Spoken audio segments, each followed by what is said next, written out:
kulanti wacan wanaagsan daawadayaal meel kasta aad joogtaan ku soo dhawaada barnaamijkeena xulashada wararka qodobada aan idinku haynana waxaa ka mid ah Puntland oo digniin adag u dirtay maamulka Galmudug xildhibaano ka goostay maamulka waqooyi bari oo u galay Somaliland Cabdirashiid Jan oo ka hadlay xaaladda siyaasadeed ee gobolka Gado dagaal beeleed ka socda gobolka Sanaag qodobadaas iyo qodobo kale xiiso leh ayaan idinku haynaa barnaamijkeena xulashada wararka oo inta badan aad ka daawataan Wama TV fadlan daawada hadaad ku cusub tahay baraha aan ku leenahay bulshada kusoo biir channelka subscribe noo saar muuqaalka like gareeyo oo share gareeyo Puntland ayaa si adag uga dhigtay in saanad iyo ciidan lagu dhibaateynayo deegaanada Puntland ay soo maraan garoomada iyo waliba dhulka ay ka arrimiso maamulka dariska la ah ee dowlad goboleedka Galmudug war-saxaafadeed ka soo baxay madaxtooyada Puntland ayaa waxaa lagu yiri Puntland waxa ay ugu baaqaysaa Galmudug in ay ka waantoodo in saanad ciidan iyo waliba maleeshiyaad ay soo maraan garoomada iyo dhulka ay maamusho ee dowlad goboleedka Galmudug kuwaasi oo looga dan leeyahay in lagu dhibaateeyo shacabka reer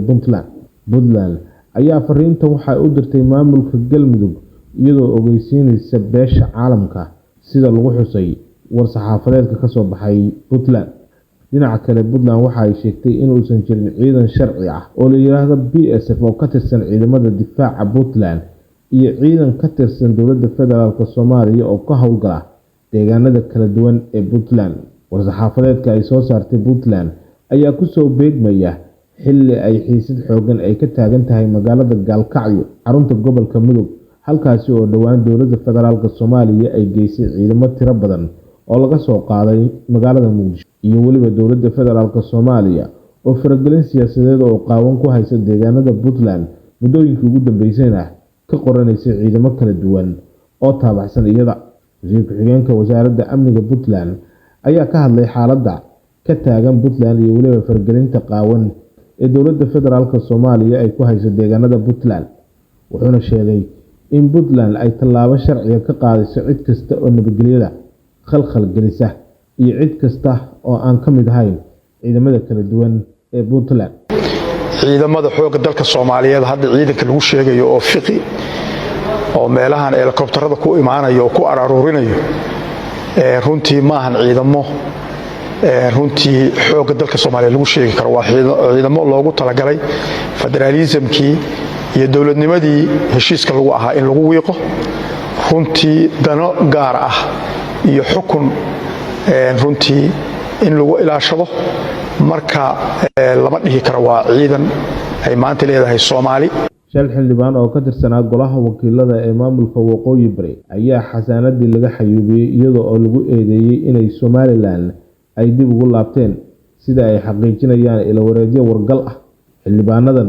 oo ku sugan magaalada Jigjiga ee xarunta dowlad deegaanka Soomaalida ayaa la sheegayaa inay hoos kala heshiiyeen maamulka Somaliland waxaana qaar ka mid ah ay la hadleen warbaahinta ayaa la hardamaya xildhibaanadii ay soo xuleen sida ay u maareyn lahaayeen uguna hayn lahaayeen magaalada Laascaanood xilli ay horey uga tagtay Fahiimo Yuusuf Quuje oo ka mid ahayd xildhibaanada golaha wakiilada ee maamulka waqooyi bari warar ayaa sheegaya in shanta xubnood ee laga saaray golaha ay dhammaantood ka soo jeedaan gobolka Sanaag haddana ay ku sugan yihiin magaalada Jigjiga balse waxaa jira xildhibaano kale oo laga shakisan yahay oo maamulku uu ka shakisan yahay kuwaasi oo hadda uu ku raad joogo qaar ka mid ah xildhibaanada oo iska casilay jagadii iyo waliba xubinnimadii golaha wakiilada ee maamulka waqooyi bari ayaa warbaahinta la hadlay wariye waxa weeye arrinka waxa keenay oo nagu gaarsiiyay inay naga soo go'do oo qalbigayaga iyo maskaxdayadaba aan go'aanka ka qaadano waxa keenay ujeedkii iyo hadafkii aan maamulka waqooyi bari u dhisanay oo qaybta uga ah oo aanu ka ahayn mulkiilayaasheedii iyo raggii dhidibada u taagay iyo wixii qorshuhu ahaa ee laga lahaa wax ka weecsan kana duwan aanna u dhoweyn in aan meesha kala kulannay haddaan yar faahfaahiyo ujeedku waxay ummadda ku midowday maamulka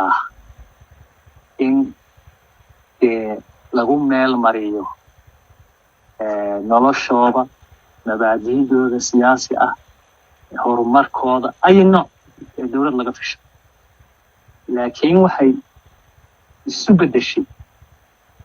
oo ay noqotay wax la mid ah ama ka hooseeyo ka meeqaan liita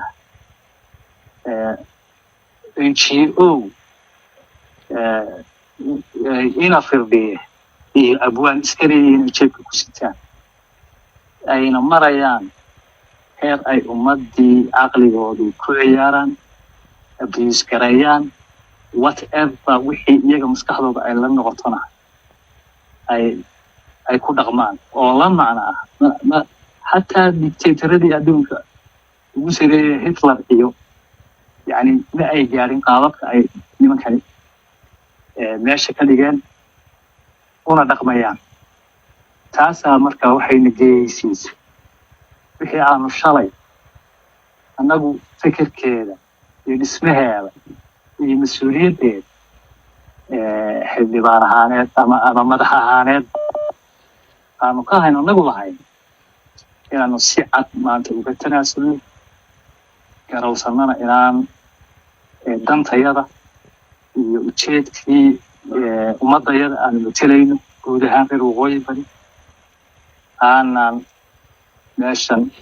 ku mateli karin kuna qanacsanaan karin sidaan wax la wado iyadoo weliba aan isku daynay waxay muddo dheer intaa ay dhisnayd meeshaas aanu intaa halgan ugu jiray inaanu kusoo dabaalno jihada wanaagsan muddo waqtiyo aan tiro lahayna iyo shirar kala duwan aanu cid walba la hor fadhiisano laakiin taa laftakada aanu ka dhaxlan oo ka dhadhaminay wallaahi maxamedow aanu ku jahaysannahay iyo meesha ay noqon doonto horta ka hor dhici maayo saacadaha soo socda baa iyadoo buuxda oo faahfaahsan warkeeda helaysa waxay naga xiga qadar saacadaah kana hor dhici mayno meesha macnaha yaalla iyo arrimaha aan hadda hordhac inta yar uga taabtay iyo dhaqan madaxweynaha ku-xigeenkii waa arrinka maanta gaarsiisan ee cid walbi maanta ay ka warhayso mashriqiya maqrib xildhibaan qof ah xasaanad mas-uul umalaguga yani maanta yani aragtida meesha tallaabata waa taasaa dadka kaga filan annaguna meeshaan u jihaysanayna iyo ujeedka iyo sababaha ka dambeeya waxa kan oo faahfaahsan iyo inaan ummadayada si xaqabla oo dhammaystiran ugu sheegno una faahfaahino meeshaan u jihaysanin iyo waxaanu meeshaanu u dhaqaaqi karno iyo intaasay ku eg tahay haddana intaas warkaygu ku urursan yahay janan oo muddooyinkii dambe kasoo muuqanin warbaahinta ayaa shir jaraa-id oo uu ku qabtay magaalada beled xaawo waxa uu diiradda ku saaray xaaladda guud ee gobolka gaar ahaan dagaal beeleeyada soo noqnoqday iyo khilaafka siyaasadeed ee saameeyey deegaanka beled xaawo waxaa si gaara indhaha loogu hayay sida uu uga hadli doono khilaafka u dhexeeyay dowladda federaalk Soomaaliya iyo weliba dowladda Jubbaland hase yeeshee janan ayaa ka gaabsaday inuu si toos ah uga hadlo Jubbaland ama inuu eedeyn u jeediyo madaxweynaha dowladda Jubbaland mudane Axmed Maxamed Islaam oo horey dhowr jeer uu ugu weeraray warbaahinta ka fogaanshaha hadaladii kululaa ee looga bartay ayaa dhalisay su'aalo ku saabsan wax iska beddelka mowqifkiisa siyaasadeed ee la xiriira ama kala dhaxeeya madaxda Jubbaland ka fogaanshaha hadaladiisa kululaa ee looga bartay in uu dhaliilo ama su'aalo ku saabsan ka fogaanshaha hadaladiisa kululaa ee looga bartay in uu dhaliilo madaxda Jubbaland ama isbeddelka mowqifkiisa ka fogaanshaha hadaladii kululaa ee looga bartay ayaa dhaliyay su'aalo ku saabsan in wax la iska weydiiyo in isbeddel uu ku yimid mowqifkiisa siyaasadeed iyo xiriirka inuu la yeeshay madaxda Jubbaland janan ayaa sheegay in dagaalkii hore uga dhacay degmada beled xaawo uu ahaa dagaal salka ku haya arrimo siyaasadeed isagoo oo tilmaamay in bulshada deegaanka ay si wanaagsan ula socoto sababihii keenay qaabkii uu dagaalkaasi u dhacay sidoo kale Cabdirashiid janan ayaa sheegay in wixii hadda ka dambeeya ayna garab siin doonin cid ku lug leh falal waxyeello u geysanaya sidoo kale Cabdirashiid janan ayaa waxa uu sheegay in wixii hadda ka dambeeya aysan garab siin doonin ciddii ku lug yeelata falal wuxuu geysanaya shacabka iyo xasiloonida gobolka. Hadalka Cabdirashiid Janan ayaa durbaba hadal hayn weyn waxa uu ka abuuray baraha bulshada, iyadoo dadka qaarkood ay u fasireen fariin muujinaysa isbedel ku yimid mowqifkiisii hore ee ku aadanaa arrimaha Jubbaland. Waxaa sidoo kale sii xoogaysanaya wararka sheegaya inay jiraan wadahadallo hoose oo u socda Cabdirashiid Janan iyo madaxweynaha Jubbaland Mudane Axmed Maxamed Islaam, inkastoo labada dhinac midna aysan weli si rasmi ah uga hadlin arrintaasi. Cabdirashiid Janan ayaa muddo dheer ka mid ahaa siyaasiyiinta iyo saraakiisha sida weyn ugu lugta lahaa loolanka siyaasadda iyo midka amni ee gobolka Gedo. ayagoo aan heerkan soo gaarin waxa la yiri qof nin weyn maxaa la jiray mulkumeedkiis way yaqaana wadkiis dilla way yaqaana barnaamijkan asagoo idin soo gaarin wasiyo badan igu soo gaaray oo aan dhibsanayo oo aan fahmi karo noocan in wax u dhici doonaan. waxaan damcay ka ila joogana inaan la hadlo ka iga maqan aan la hadlo dadka aan la hadlay cali shiraha kamid aha oo islaha aragti ahaan mogtahay aduu dadka ayagoo isku aragti ah haddana waxba la isdheeriyo ilaahay bil aadanku ma simin waxa ka hadlays qayb wax ka fahmi karaan laha. dagaalkan dagaal siyaasadeed waaye asaga naftiisana macna fara badan aan lahayn. barnaamijkan kaleeto oo gaarka ah oo la qodqodahayo oo xumaan ku imaan karto dagaal isku bedeli kara hal jooji. Dagaal beeleed ayaa mar kale ka dhacay deegaanka Liishaamo oo hoostaga degmada Ceergaabo ee gobolka Sanaag, iyadoo uu sababay dagaalkaasi khasaare isugu jira dhimasho iyo dhaawac. Dagaalka oo daba socday dagaallo soo noqnoqday oo dhiig badan uu ku daatay ayaa wararku waxa ay sheegayaan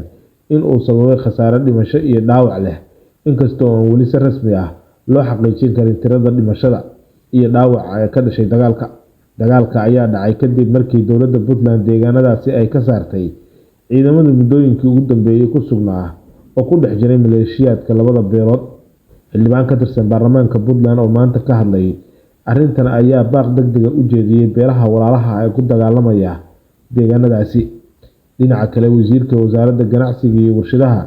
Soomaaliya Jamaal Maxamed Xasan oo isna ka soo jeeda deegaanadaasi ayaa nasiib darro waxa uu ku tilmaamay dagaalkan,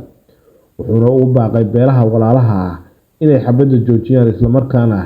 xalka ay ku raadiyaan wada hadal iyo deganaansho. Sidoo kale waxa uu guud ahaan bulshada deegaanka uu ka dalbaday in nabadda ay ka shaqeeyaan ayna isu taagaan sidii loo joojin lahaa colaadda qabiilka ee ka soconaysa deegaanadaasi.